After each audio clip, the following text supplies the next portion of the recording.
Les invito a ver si podemos orar en estos momentos. Dice el Salmo 66: griten alabanzas alegres a Dios, habitantes de toda la tierra. Canten de la gloria de su nombre, cuéntenle al mundo lo glorioso que es Él. Díganle a Dios, qué imponentes son tus obras. Tus enemigos se arrastran ante tu gran poder. Todo lo que hay en la tierra te adorará. Aclamando tu nombre con cánticos gloriosos. Que el mundo entero bendiga a nuestro Dios y canten sus alabanzas a viva voz. Nuestra vida está en sus manos y Él cuida que nuestros pies no tropiecen. Nos pusiste a prueba, oh Dios, nos purificaste como se purifica la plata. Nos atrapaste en tu red y pusiste sobre nuestra espalda la carga de la esclavitud. Luego colocaste un líder sobre nosotros. Pasamos por el fuego y por la inundación, pero nos llevaste a un lugar de mucha abundancia. Padre, en el nombre de tu Hijo Jesucristo oramos en esta noche y ponemos delante de ti, Dios, nuestro corazón y nuestra vida. Estamos necesitados de ti. La realidad, Dios, es que, como dice el salmista, a veces nos atraviesas por momentos donde la inundación parece que va a ahogarnos, parece que nos va a arrastrar como un río violento y nuestra alma se perturba, Dios, y a veces sentimos, Señor, que nuestra fe no nos alcanza para soportar las pruebas o las aflicciones. La realidad es que nos duele ver personas que queremos, que has permitido que conozcamos a lo largo de nuestra vida y ver que se van. Nuestra humanidad duele. El ver personas enfermas, el ver personas, Dios, que están en un hospital o que tienen afecciones, es algo que también duele en nuestro corazón. En esta noche queremos poner delante de ti a todos aquellos que están enfermos, a todos aquellos que en este momento están pasando por un quebranto de salud, aquellas personas que están esperando un diagnóstico médico, aquellos, Dios, que en estos tiempos, Señor, tan difíciles que han sido, su cuerpo se duele, se encuentra débil y tal vez hasta postrados. Te rogamos que en estos momentos tu gracia sea derramada sobre sus corazones. Te pedimos que tu Santo Espíritu pueda en estos momentos tocar su corazón y hablar a su mente, Dios, hablar a lo más profundo de su ser. Y te pedimos que les recuerdes que tú estás allí, que tú sigues trabajando en sus vidas, que no te has olvidado aun cuando las situaciones y los momentos sean difíciles. En tu palabra nos dices, bendito Señor, que tú estás con nosotros, que tú eres nuestra fortaleza y que tú eres el lugar de nuestro refugio, que tú eres, Dios, como un muro alrededor de nosotros y que tú, Señor bendito, Dios, nos amas y tú te interesas en nuestras vidas. Nos presentamos delante de ti y también te pedimos que bendigas este país. Te pedimos con todo nuestro corazón que intervengas en este país. Vemos la calamidad que hay, tanta corrupción, tanta violencia. Vemos cómo la delincuencia, Dios, está desbordada y la realidad es que no hay quien pueda poner un alto, no hay quien quiera poner un alto. Señor, ponemos en tus manos a las autoridades y te pedimos que tú les muestres que son hombres y no dioses. Y te pedimos que nos libres, Dios, del hombre malo, del perverso, porque no es de todos la fe. En tu nombre confiamos, Señor Jesucristo. Nos aferramos a ti, Dios bendito, y a tus promesas. Y por medio de estas creemos que veremos en medio de esta oscuridad tu resplandor y tu gloria. Manifiesta tu presencia en este lugar, pero sobre todo, Dios, en el corazón de los que están aquí y en el corazón de los que han de ver este mensaje. Señor, manifiéstate a nuestras familias y te pedimos que nos hagas congruentes y que nos hagas verdaderos y que quites de nosotros la falsedad y la hipocresía. Ayúdanos, Señor, en nuestra debilidad. Reconocemos nuestra incapacidad y nuestra necesidad de ti. Que tu gracia sobreabunde, bendito Señor, te lo pedimos. Y te damos gracias porque tú harás en Cristo Jesús. Amén. Amén. El día de hoy vamos a ver un tema titulado El Espíritu Santo en mí. Cuando oímos la palabra ausencia, seguramente todos pensamos que alguien se fue. Y a veces quisiera yo que imagináramos que alguien se va de viaje, un padre se va de viaje y deja por algunos días, algunas semanas a su familia. O tal vez por algún tiempo. Cuando alguien se va, ¿qué es lo que intenta hacer?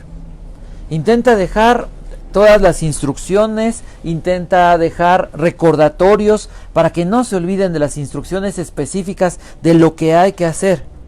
Intenta dejar arreglados todos los pendientes. Pero hay algo que generalmente podemos observar aún hasta en las películas, pero en la vida de las personas. Cuando alguien se va, cuando alguien va a dejar por un tiempo a sus seres queridos, ¿qué es lo que más desea que recuerden esas personas? El amor. ¿Sí o no? Te quiero mucho. Acuérdate que te amo. Acuérdate que estás en mi corazón, estás en mis pensamientos. Y tratamos de decir muchas palabras y muchas frases que puedan quedar grabadas en el corazón de las personas. Sin embargo, cuando vemos que alguien se va, lo que realmente queda es un hueco, hay nostalgia y realmente hay una ausencia. Pero fíjense en algo, en el caso del Señor Jesús, en Juan capítulo 14, bueno, a partir del capítulo 13 hasta el momento que llegan a Getsemaní, el Señor Jesús comienza a hablar de su despedida a sus discípulos. Y Él no solamente dejó instrucciones, sino que no nos dejó solos. La Biblia dice que el Señor Jesucristo, sobre todo en el capítulo 14, 15 y 16 del Evangelio de Juan, hizo algo. Prometió que no estaríamos solos porque nos enviaría al Espíritu Santo. Hoy vamos a recordar, vamos a aprender, vamos a crecer en el conocimiento, como sea el caso, de lo que significa, cómo, por qué y qué produce que el Espíritu Santo habite en nosotros, los creyentes. El Espíritu Santo no habita en todas las personas. El Espíritu Santo solamente habita en las personas que han creído en el Señor Jesucristo. Y su habitación es permanente. No hay tal cosa que viene y se va, porque el Señor Jesús dijo que vendría y estaría con nosotros siempre como un consolador, como un abogado, como un ayudador, como alguien que nos enseñaría como maestro, pero también como alguien que estaría a nuestro lado en todo momento para recordarnos sus palabras. Entonces, es importante que podamos tal vez aprender un poquito más. ¿Qué significa el que estemos unidos al Espíritu Santo? Esa realidad de que Dios vive en nosotros, que somos templo del Espíritu Santo, que somos casa de Dios en el Espíritu, como decía el apóstol Pablo. Que podamos tener claro y sobre todo entendido, no solamente como afirmaciones, sino como una experiencia de lo que significa y la influencia que tiene el Espíritu Santo en la vida de cada uno de nosotros. Entonces, podría ser ese el objetivo, el propósito, adquirir un mayor conocimiento de la vida del Espíritu que hemos recibido. ¿Qué es vivir en el Espíritu? ¿Qué es vivir llenos del Espíritu Santo? En la Biblia encontramos estas frases, encontramos estas afirmaciones y por lo menos en mi caso, muchas veces fui a iglesias y fui a otras iglesias y decían que aquí te bautizan en el Espíritu Santo. Yo iba a esa iglesia, que aquí van a hacer una campaña, y yo iba a esa iglesia y visité varias iglesias, no sé si sean muchas, pero sí varias. Y la realidad es que buscaba esa experiencia que dice la Escritura en Hechos. Eran llenos del Espíritu Santo y había sanidades y había milagros y había esto. Y la realidad es que yo veía a las personas dentro de la iglesia y parecía que estábamos en un refrigerador y en un congelador. Cada quien metido a lo mejor en lo suyo, a lo mejor alabando a Dios, pero solitos. No había realmente una comunión en la iglesia. Y la verdad es que en ese momento muchos estaban emocionados. Pero ¿qué había de sus vidas? ¿Qué hay de la vida de un verdadero creyente lleno del Espíritu Santo? ¿Es alguien emocionado solamente? ¿Es alguien que en la alabanza o que cuando está en la iglesia se siente bien lleno de Dios? Pero cuando sale, ¿cómo es? Eso es lo importante que tal vez Dios quiere que cambie en nuestro corazón. Enfrentamos a un monstruo que es la frialdad. Enfrentamos a un enemigo que es la hipocresía, la falsedad. Enfrentamos a una serie de gigantes de una teología muerta. De que hablamos de verdades eternas, maravillosas. Lo que hace rato en la alabanza se cantaba y dice uno, ¿realmente cantamos Hosana porque esperamos a Cristo? ¿O lo cantamos porque nos gusta una canción? Pensemos en que Dios demanda más de nosotros, que Dios se apasiona y Dios, dice su palabra, nos anhela celosamente. Y la verdad es que no es que veamos para otro lado, el chamaco está... No, ¿cómo estoy yo? A mí Dios no me va a calificar por cómo es la fe de Aarón o cómo es la fe de... No, a mí me va a calificar ni siquiera por si soy inteligente o no soy inteligente. Me va a calificar y a cada uno de nosotros nos va a calificar. ¿Por qué? Por el carácter de Jesús. ¿Cuánto del carácter de Jesús? Gente que dice ser cristiana, pero que a la hora de la hora se baja del coche y se quiere agarrar a golpes con el otro. ¿Eso es un cristiano? ¿La Biblia enseña eso? ¿Dónde dice la Biblia que es un hombre gobernado por el Espíritu Santo? Vamos a hablar un poco de eso. El Señor Jesucristo, hace 2000 años durante su ministerio, prometió que el Espíritu Santo vendría, que sería enviado por el Padre, que vendría para llenar a los discípulos, para capacitar a los discípulos, para que los discípulos cumplieran con la misión que Cristo nuestro Señor les había y nos ha encomendado. Entonces, hablaremos principalmente del Espíritu Santo. ¿Quién es el Espíritu Santo? Es importante que podamos no solamente afirmar es Dios, sino que sepamos y digamos por qué es Dios. Porque desde los principios de la iglesia, en los primeros padres de la iglesia, había un debate si solamente era una fuerza o la energía manifestada de Dios o realmente era una persona. Y podemos encontrar en la Biblia, en Isaías, habla y dice, el Espíritu del Señor está sobre mí. Y comienza a hablar de eso y vemos en el Nuevo Testamento que el Señor Jesucristo repite esas palabras y nos enseña en el Evangelio de Juan que el Espíritu Santo piensa, el Espíritu Santo tiene todos los atributos de Dios y tiene personalidad. No es solamente una energía, es una persona, la tercera persona de la divinidad, que el día de hoy es quien habita y quien nos ha unido con Cristo espiritualmente y eternamente. Entonces, ¿para qué vino el Espíritu Santo? ¿Cuál es el deseo del Espíritu Santo? Llenar a la gente en algunos momentos exageradamente, y yo creo que todos hemos visto tristemente, lamentablemente, muchas cosas en el internet de personas que diciendo o usando afirmaciones de la Biblia, tiemblan, se tiran al piso y hacen cosas que decía el apóstol Pablo en la primera carta a los Corintios, decía, hágase todo decentemente y con orden. Que el apóstol Pablo, cuando hablaba del Espíritu Santo, decía, tan solo en el hablar lenguas, decía, miren, cuando sean creyentes, si hay intérprete, háblenlas. Porque las lenguas son ¿para qué? Para edificación personal. Y no está mal, quien diga que está mal, estaría mal decir que las lenguas están vigentes. Pero hay que venir a la Biblia para poder pensar y poder a través de la Biblia ir llevando en orden nuestra vida devocional, individual y como iglesia. Entonces, el Espíritu Santo, su ministerio es capacitarnos. ¿Cómo comienza todo? Hechos capítulo 1, verso del 9 al 11, ¿qué dice la Escritura? ¿Se acuerdan? Es el momento en el que el Señor Jesús va a ascender al cielo, dice así: después de decir esto, Jesús fue levantado en una nube mientras ellos observaban.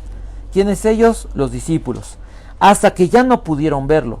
Mientras se esforzaban por verlo ascender al cielo, dos hombres vestidos con túnicas blancas de repente se pusieron en medio de ellos.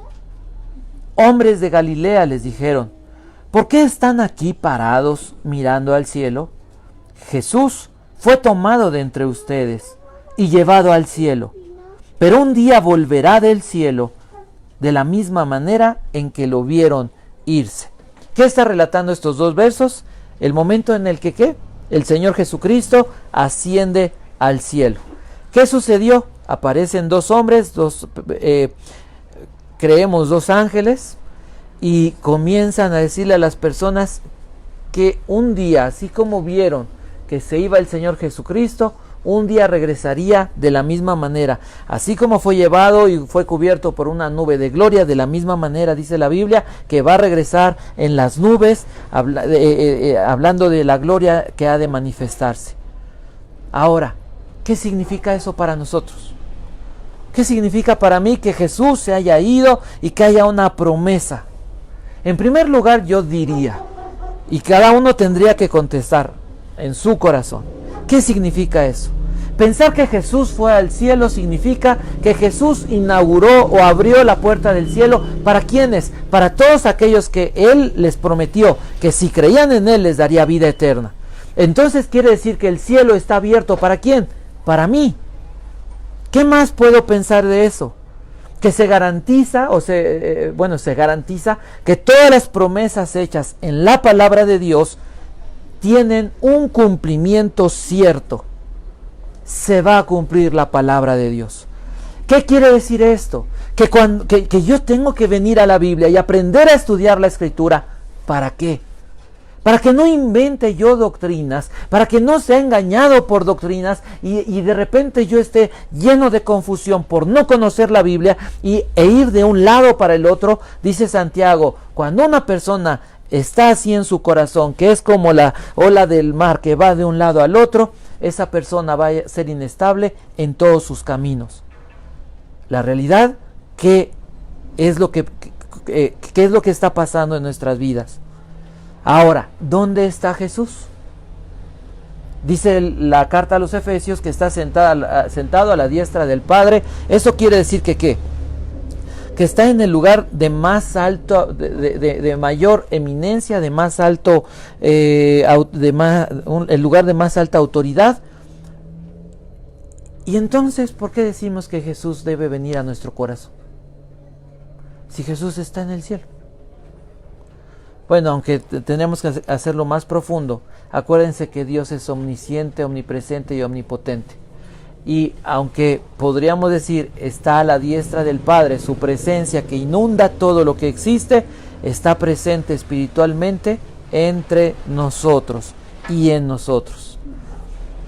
¿A qué fue Jesús al cielo? ¿Qué dice Juan capítulo 14? Jesús les está diciendo a sus discípulos, se está despidiendo y dice, no dejen que el corazón se les llene de angustia. Confíen en Dios y confíen también en mí. En el hogar de mi Padre hay lugar más que suficiente. Si no fuera así, ¿acaso les habría dicho que voy a prepararles un lugar? Cuando todo esté listo, volveré para llevarlos, para que siempre estén conmigo donde yo estoy. ¿Qué es lo que está diciendo?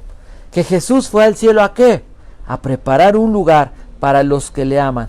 Pero no nos dejó solos, no nos dejó con su ausencia, sino que nos dejó su presencia invisible y envió a su Espíritu para llenarnos y capacitarnos para cumplir con su ministerio, con el ministerio que nos encomendó. ¿Qué pidió el Señor Jesús en Juan capítulo 17? ¿Se acuerdan ustedes? Vamos a leer algunos versos solamente. El verso 13 dice así: ahora voy a ti. Está hablándole el Señor Jesús al Padre. Mientras estuve con ellos en el mundo, les dije muchas cosas para que estuvieran llenos de mi alegría. ¿Qué es lo que está pidiendo el Señor Jesús? Que podamos vivir ¿cómo? En una plenitud de gozo. Pero ¿cómo vivir en gozo si estamos atravesando tiempos tan complicados? Porque el gozo no se trata de lo que me rodea. El gozo no tiene nada que ver con las circunstancias, con las situaciones que enfrento en la vida. El gozo del Espíritu, el gozo que da Dios, depende solamente de mi relación personal, de mi conocimiento personal que tenga yo de Jesucristo. Puede el mundo estarse cayendo, y vemos no solo al Señor Jesús, vemos a un apóstol Pablo, vemos a un apóstol Pedro, vemos a los discípulos que antes de morir estaban llenos de gozo, alabando a Dios por ser dignos de morir en el nombre de Jesús. Verso 15 dice: no te pido que los quites del mundo, sino que los protejas del maligno. ¿Qué otra cosa pidió el Señor Jesús? ¿Protección contra quién? Contra el diablo. Verso 17: hazlos santos con tu verdad, enséñales tu palabra, la cual es verdad. ¿Qué pidió? Que fuéramos santificados. Podemos entender esto como cada día más apartados o más consagrados en el sentido de la santificación progresiva. Somos santos en una cuestión posicional desde el momento en que hemos sido escogidos según la predestinación que habla el apóstol Pablo en Efesios capítulo 1. Pero viene la santificación progresiva, que es el avance o el crecimiento del gobierno de Cristo en nuestras vidas. Verso 21 dice así: te pido que todos sean uno, así como tú y yo somos uno. Es decir, que tú estés en mí, Padre, y yo estoy en ti. Y que estos estén en nosotros, para que el mundo crea que tú me enviaste. ¿Qué otra cosa pidió? Unidad en la iglesia, que la iglesia estuviera unida, pero que la iglesia estuviera unida principalmente a Dios. Y verso 24 dice así: Padre, quiero que los que me diste estén conmigo donde yo estoy. Entonces podrán ver toda la gloria que me diste, porque me amaste aún antes de que comenzara el mundo. ¿Qué fue lo que está diciendo aquí el Señor Jesús? Está pidiendo que pudieran y pudiéramos disfrutar de ¿qué? De su presencia y de su gloria.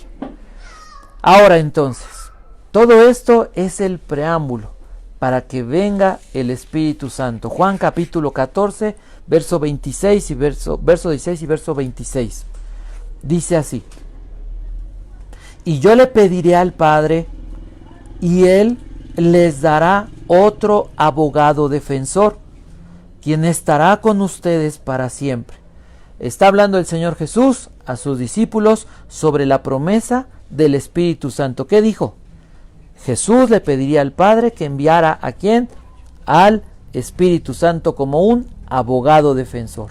Verso 26 dice así: sin embargo, cuando el Padre envía al abogado defensor como mi representante, es decir, al Espíritu Santo, Él les enseñará todo y les recordará cada cosa que les he dicho. ¿A qué vendría el Espíritu Santo?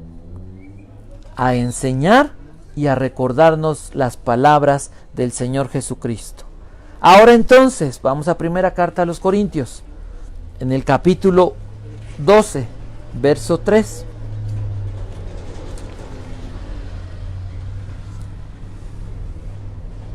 Dice así: por tanto, Pablo le habla a la iglesia.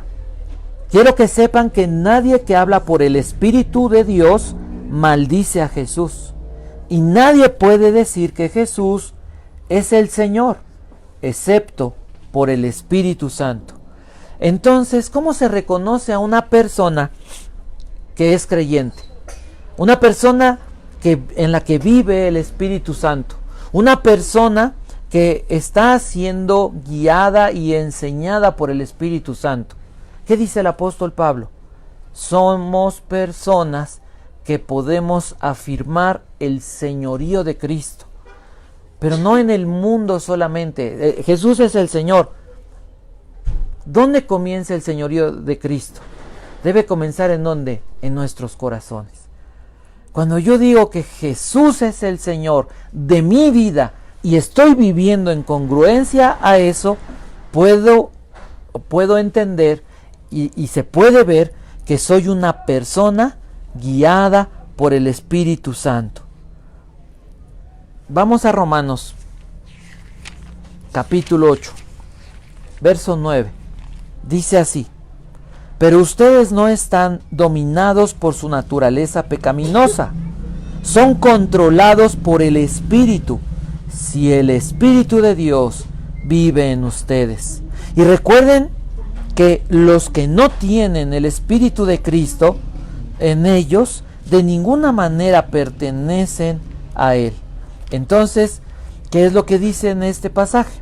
El capítulo 8 de Romanos, el apóstol Pablo le escribe a la iglesia en Roma y le explica qué es la vida en el Espíritu. Y en este pasaje específico les está hablando de una persona que tiene la naturaleza del Espíritu Santo viviendo ya ha sido unida a Cristo por medio del Espíritu Santo. Es una persona que no está controlada por la naturaleza pecaminosa. Regresamos, si quieren acompañarme, a Corintios, primera carta a los Corintios, capítulo 2, verso 12. Y dice así: y nosotros hemos recibido, ¿vale? Primera de Corintios, capítulo 2, verso 12. Y dice: y nosotros hemos recibido el Espíritu de Dios, no el espíritu del mundo, de manera que podemos conocer las cosas maravillosas que Dios nos ha regalado. ¿Qué está diciendo? Al recibir el Espíritu Santo, somos capacitados de comprender las maravillas de la obra de Cristo. No hay otra forma. Una persona que no es salva, que no ha nacido de nuevo, es una persona que no puede comprender la maravillosa obra de Cristo y los alcances y las bendiciones para nuestras vidas. Primera carta a los Corintios, capítulo 3, verso 16. Dice así: ¿no se dan cuenta de que todos ustedes juntos son el templo de Dios y que el Espíritu de Dios vive en ustedes? ¿Qué está diciendo el apóstol Pablo? Le escribe a esta iglesia gentil, una iglesia que no conoce al Dios de la Biblia, que han oído el Evangelio y comienzan a caminar con el Señor Jesús, que tienen muchos problemas por el medio ambiente en el que viven, el contexto cultural y todas las tradiciones culturales e idólatras que había. Y les dice el apóstol Pablo: Dios vive en ustedes. ¿Qué significa eso? Decir que Dios vive en mí. Digo, a lo mejor la afirmación puede ser muy fácil de entender, pero consideren algo. A donde yo voy, ¿quién va entonces conmigo? ¿Quién va a todo lugar si Dios vive en mí? A donde yo vaya, Dios va a ir conmigo. Dios va a estar conmigo. Que Dios nos ayude a comprender y que estas afirmaciones puedan ser verdaderas en nuestras vidas. Si Dios vive en mí, y si dice la misma Escritura que mayor es el que está en mí que el que está en el mundo, entonces ¿habría manera de tener temor? ¿Por algo? ¿Por la enfermedad? ¿Por la pobreza? ¿Por la economía? ¿Por la sociedad? ¿Por algo habría ¿habría algo que podría hacernos tener temor? La realidad es que nuestro corazón, nuestra carne puede tener miedo, pero al recordar esto, al irlo entendiendo, en la medida que me resplandecen estas verdades, debo de comprender y debo de descansar en que Dios está al control. Que mi vida, así como la vida del Señor Jesucristo, estaba marcada por un tiempo, por todas las circunstancias, las situaciones, de la misma manera mi vida. Y debo descansar en eso.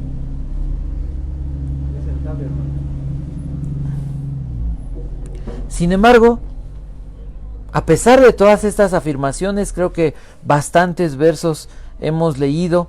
El Espíritu Santo en Tito capítulo 3, versos 5 y verso 6 nos dice la Escritura que es quien produce el nuevo nacimiento, quien produce la regeneración, el lavamiento por medio de la palabra. Y encontramos entonces evidencias suficientes para poder entender que el Espíritu Santo habita, y si habita va a producir un fruto. Segunda carta a Timoteo capítulo 1 dice que Dios no nos ha dado un espíritu de cobardía, sino que hay 3 frutos que produce el Espíritu Santo que Dios nos ha concedido. ¿Cuál es? Amor, poder y dominio propio. Algunas Biblias lo traducen como autodisciplina. Ante tales afirmaciones y ante tales enseñanzas, tendríamos que preguntarnos, ¿y entonces qué pasa con nuestra vida? ¿Por qué batallamos tanto en nuestro corazón? ¿Con qué? Con el carácter, con el miedo, con la falta de disciplina, con la falta de autocontrol, con el enojo, la amargura. ¿Con qué es lo que batallamos? Dice el apóstol Juan, ahí en la primera carta de Juan, el capítulo 2. Comienza hablando. Acuérdense que cuando el apóstol Juan habla del mundo, hace referencia, según el contexto, puede hacer referencia al mundo que está en contra de Cristo, al sistema de este mundo, o puede hacer referencia, según el contexto, a cualquier tipo de personas. En este caso, cuando menciona el mundo, está hablando acerca del sistema corrupto que va en contra, que es rebelde contra Dios. Dice, no amen a este mundo, ni las cosas que les ofrece, porque cuando aman al mundo, no tienen el amor del Padre en ustedes. ¿Qué está diciendo? Que si yo amo más al mundo, que si yo amo las cosas que ofrece el mundo, ¿y qué me puede ofrecer el mundo? Bueno, a lo mejor a una persona que le ofrece alcohol no le pueda mover mucho el mundo. Pero ¿qué tal el internet? ¿O qué tal la inmoralidad? ¿O qué tal las mujeres? ¿O los hombres? ¿O qué es lo que ofrece el mundo? Porque tiene todo un cóctel, tiene todo, pareciera un buffet, ¿no? Que te dice el mundo, mira, ve todo lo que hay servido. ¿Qué te gusta? ¿Qué te gusta? Pasa, disfrútalo, sáciate, tómale placer, es gratis. La realidad, lo que ofrece el mundo, ¿es gratis? La Biblia dice que no. Dice, el que ama al mundo no tiene el amor del Padre. Verso 16, pues el mundo solo ofrece un intenso deseo por el placer físico, un deseo insaciable por todo lo que vemos y el orgullo de nuestros logros y posesiones. Nada de eso proviene del Padre, sino que viene del mundo. A veces hasta ser, llamémosle así, muy espirituales, puede llevarnos a un extremo de soberbia, de orgullo. ¿Cuántas veces entramos en un lugar y platicamos con gente que dice ser creyente, pero que se preocupa más de demostrar que saben y no de exaltar a Cristo con lo que hablan? La realidad es que nuestro corazón es demasiado frágil, endeble ante los ofrecimientos del mundo. Y verso 17, y este mundo se acaba junto con todo lo que la gente tanto desea. Pero el que hace lo que a Dios le agrada, vivirá para siempre. ¿Qué está diciendo la Escritura? Mira todo lo que puedas tener aquí. ¿Te gusta el dinero? ¿Te gusta el pecado? ¿Te gusta la maldad? Y aunque lo disfrutaras, aunque lo disfrutes, aunque disfrutes el alcohol, el cigarro, la droga, hacerle daño a la gente, robar, que te tengan miedo. No, se usa mucho que la gente trata de imponerse para que los otros le tengan miedo. ¿Esa doctrina de quién es? ¿Es de Dios? ¿Jesús vino a imponerse? ¿A que le tuvieran miedo y dijeran entonces, ay no, nos va a hacer daño? No, esa doctrina es diabólica. Pero lo mejor que te pueda ofrecer el mundo, dice el Señor, cualquiera de estas cosas se van a terminar. Pero el que hace lo que a Dios le agrada, vivirá para siempre. Entonces tenemos un enemigo que es el mundo y que tiene todo un buffet que intenta envenenar nuestra alma para arrastrarnos, a llevarnos lejos de Dios. Ahora entonces, ¿cómo podemos nosotros vivir bajo la influencia del Espíritu Santo? Gálatas capítulo 5, ¿se acuerdan ustedes de ese capítulo de Gálatas? El apóstol Pablo está hablándole a la iglesia sobre las obras de la carne. Hay un debate, hay un problema sobre ser espirituales y las obras de la carne. Y dice, voy a leer algunos versos 16 y 17. Dice, por eso les digo, dejen que el Espíritu Santo los guíe en la vida.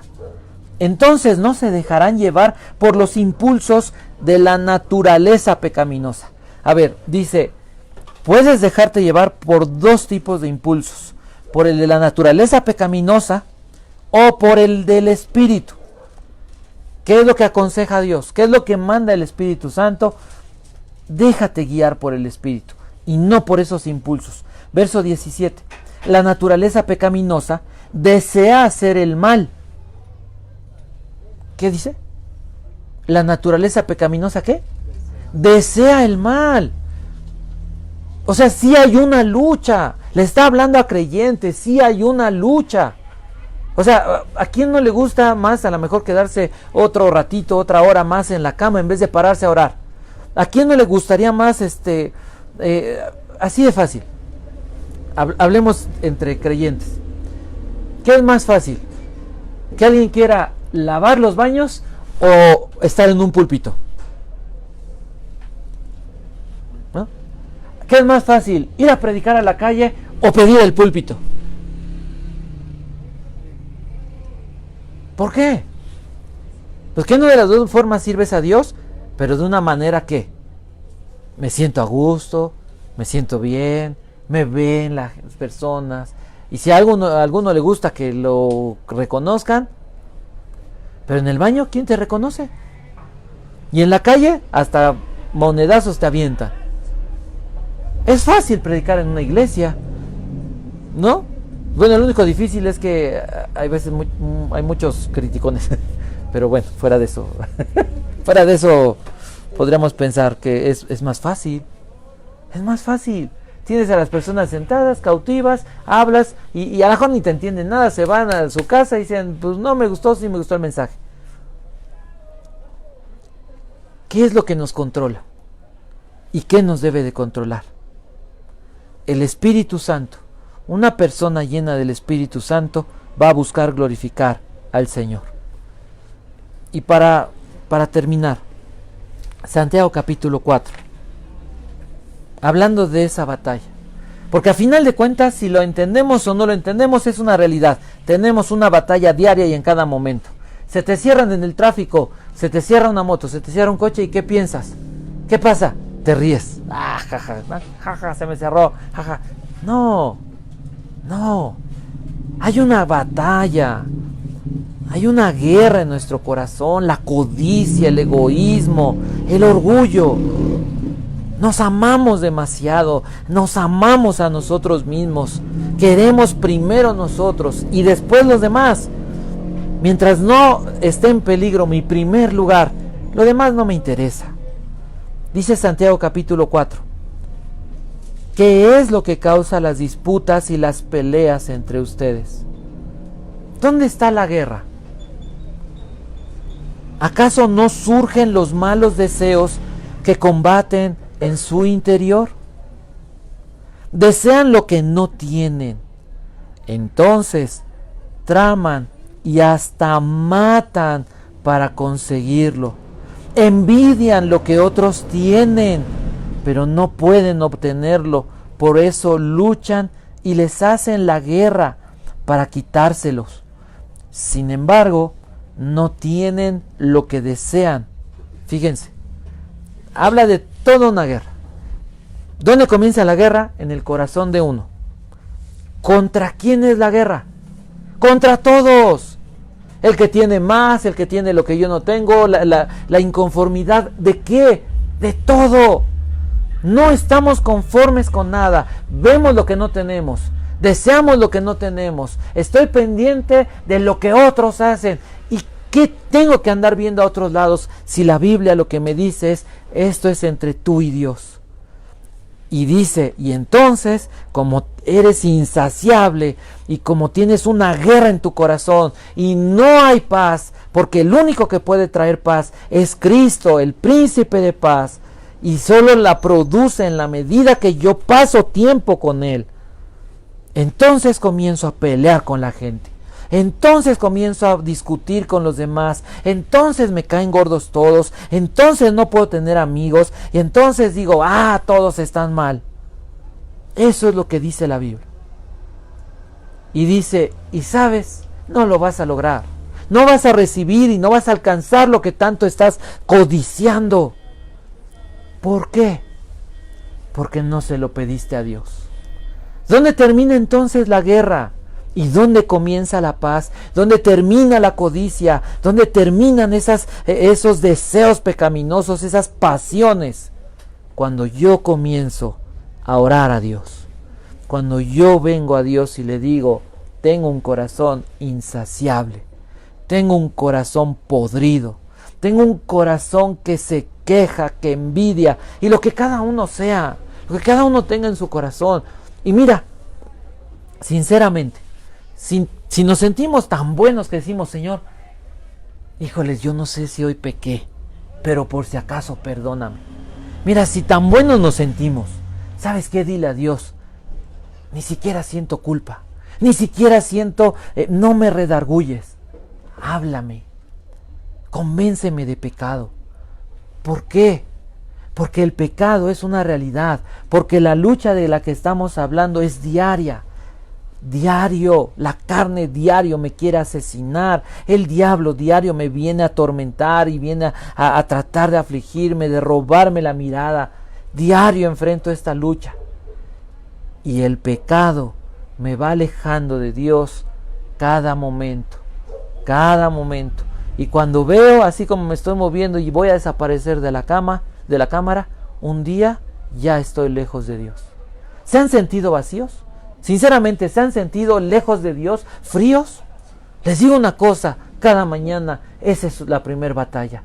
Decirle a Dios, tal vez ayer antes de dormirme oré, leí, te alabé, te di gracias Dios, pero hoy me levanto y no me siento lleno de ti. Y si en este momento me dijeran, tienes que ir a orar y tienes que ir a predicar a un lugar, Señor, no siento la llenura de tu espíritu. Y aunque no se trata de sentir, sino de la realidad, si no he pasado tiempo con Dios, mi corazón va a estar frío. ¿Cuál es la manera de poder vencer en esta batalla? Ya vimos una, la oración. Pero la Biblia habla en Hebreos y en Efesios. Hebreos 4:12, Efesios 6:17, que Dios nos ha dado ¿qué? Su palabra. La espada del Espíritu, que es la palabra de Dios. Y dice la Escritura que la Biblia es como una espada. La palabra de Dios es como una espada que penetra hasta lo más profundo de nuestro ser. ¿Y qué hace? discierne las intenciones y los pensamientos, examina nuestras intenciones y nuestros pensamientos. Es viva y es poderosa. La Biblia es lo que trae frescura, lo que trae alimento a nuestro corazón. ¿De qué manera necesitamos el día de hoy al Espíritu Santo? Lo necesitamos de todas las maneras.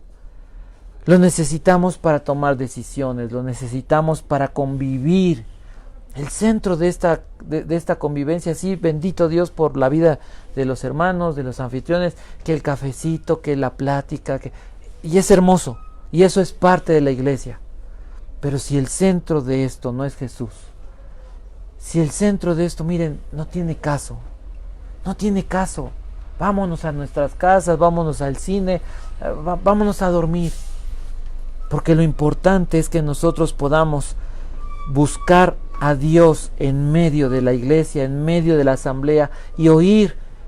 Imaginen ustedes, y ojalá un día podamos hacerlo, de verdad, ya en el cafecito y en la convivencia, que podamos darnos un testimonio, que cada quien dijera, dame un testimonio de lo que Dios hizo en esta semana, y sin ser religiosos y forzarnos. No, ¿sabes qué? En esta semana te puedo decir que bueno, estoy con vida y eso ya es maravilloso, pero la verdad es que no percibí la mano de Dios mucho, ¿no? Y a lo mejor alguien diga, ¿sabes qué? Vi la mano de Dios en esto. Y darnos testimonio, porque eso, ¿qué va a hacer? Nos va a edificar, nos va a traer consuelo, nos va a fortalecer en la fe.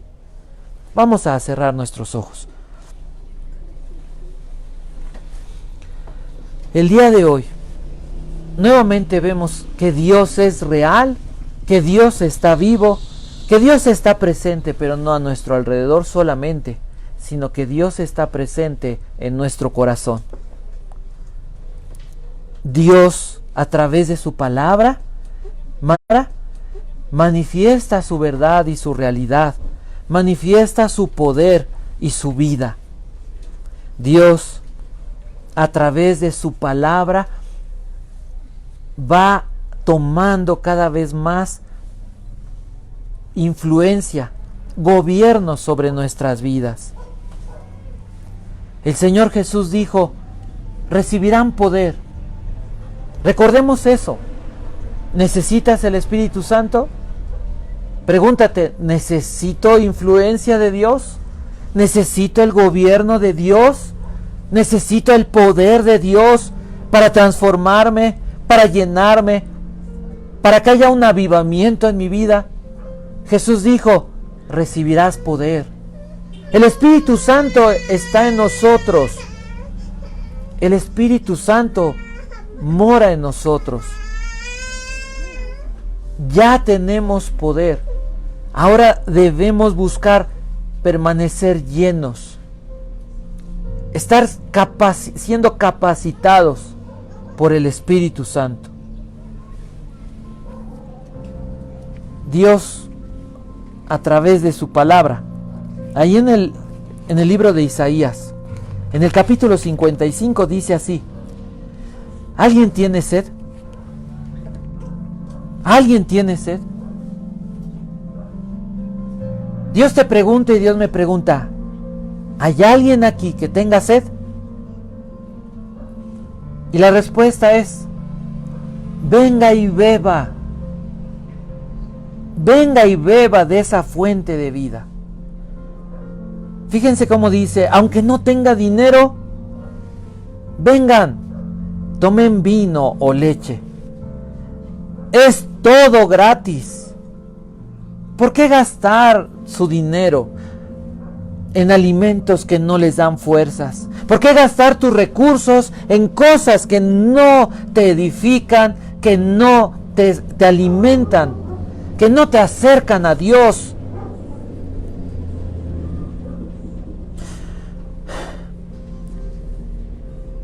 Escúchenme y comerán lo que es bueno y disfrutarán de la mejor comida. Bendito Dios y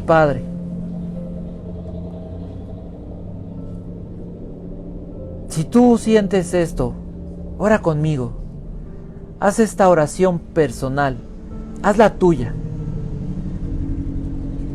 Señor, quiero decirte que mi corazón sí tiene hambre. Hambre de ti, Dios. Mi alma se siente hambrienta, necesitada del Dios vivo, necesitado de que tu palabra sea comprendida en mi mente y en mi corazón. Mi Dios, mi alma tiene sed de ti. Tengo sed, Señor. Me siento seco en medio de este mundo. Pasan los días, pasan las horas y me siento como si estuviera en un desierto. De verdad necesito, como esa mujer samaritana que le prometiste, darme agua viva. Y perdóname, Dios, porque tal vez soy yo, seguro que soy yo, el que me ha alejado, el que he mirado a otro lado, el que no he puesto atención, el que me he dejado llevar, he dejado que mis sentidos divaguen, que mi mente revolotee por otros lados. He dejado que tal vez las influencias del mundo, las situaciones, influyan tanto en mi vida, en mis decisiones, en mi sentir, que he perdido, Dios, tu presencia. Sé que el Espíritu Santo vive en mí, pero me hace falta poder, me hace falta alimento, me hace falta, Dios, ese fruto, amor, poder y dominio propio. Me hace falta ese poder para que tu Espíritu, Dios Santo, me guíe y pueda decirle no a lo que me hace perder tiempo, no a las distracciones del mundo. Tal vez hoy diríamos, Señor, no bebemos, Señor, no fumamos, no vamos a fiestas, y a lo mejor algunas cosas no nos tientan, pero hay muchas que sí. Y tristemente, Dios, Padre, hoy te tenemos que decir perdona otra vez en todo lo que hemos fallado. Y vuélvenos a ti, bendito Señor. Que este día, Dios, lo que hemos leído, los versos de tu palabra, queden grabados, sean semillas, que tu Santo Espíritu germine en nuestro corazón. Porque la verdad es que lo que pueda decir la gente de nosotros los cristianos es verdad. Eres hipócrita, dices cosas pero no eres verdadero, hablas bonito pero no eres lo que dices, no lo haces. Es verdad, Dios, somos muy falsos, somos muy aparentes, actuamos bien ante la gente, pero nuestro corazón puede estar lleno de oscuridad, vacío. La verdad es que necesitamos tu ayuda. La verdad es que odiamos, aborrecemos tanto esta naturaleza pecaminosa. Decía el apóstol Pablo, miserable de mí, ¿quién me librará de este cuerpo de muerte? Pero la respuesta divina es igual. Mas gracias sean dadas a Dios, que nos da la victoria por medio de Jesucristo. Nos has dado el Espíritu Santo y nos has dado la ley del Espíritu de vida en Cristo Jesús. Danos gracia, que sobreabunde tu gracia y que nunca más podamos avergonzarte, porque no se trata de nosotros. Si nos dicen hipócritas, estamos dando un testimonio pésimo de ti. Glorifícate, Dios, al hacernos verdaderos. Que nunca más puedan decir eres falso. Dices, pero no haces.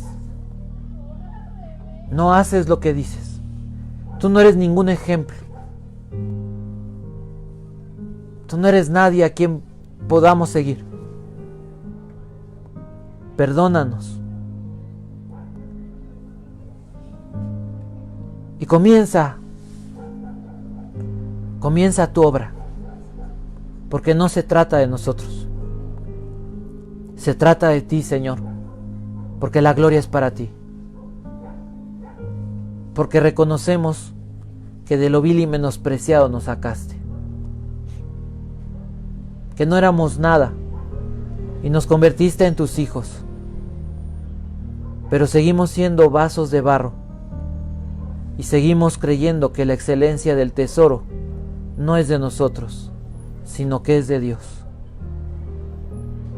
Considéranos vasos de honra, útiles al Señor y dispuestos para toda buena obra. Y hay tantas palabras que quisiéramos decir, que necesitamos que escuches de nuestro corazón y que confiamos que el Espíritu Santo está intercediendo y está haciendo llegar a tu presencia.